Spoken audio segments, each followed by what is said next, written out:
Children who do not have a statement cannot go to a special school. True or false? It's mostly true. Mostly true. In order to go to most special schools, you do need a statement of special needs, but there are some exceptions. One is if a child has got special needs and hasn't been assessed, but has perhaps just arrived in the borough and it's obvious that they've got really quite significant needs, they might be placed in the special school for the assessment to take place. So that's called an assessment placement. It doesn't happen very often. They wouldn't necessarily stay in special school once the assessment is done. If it's decided a statement's needed, the parents still get the choice of where to go, in as much as you get a choice anyway.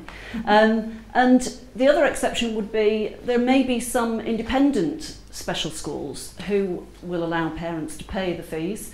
The trouble is that the fees for special schools are always extremely high, and most parents wouldn't be able to afford the fees for most special schools. The only other exception that I should mention, because it's probably happening more and more, is that the way that authorities are funding education is changing.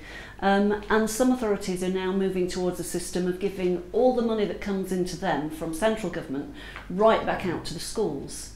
Whereas in other authorities, the government gives the authorities the money, and the authority gives some of the money to schools and keeps some of it back for statements and central services.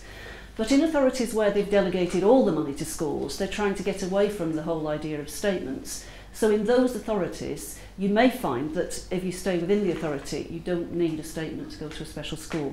But at the moment, that's the exception rather than the rule. For most children, if you want to get them into a special school, they will need a statement.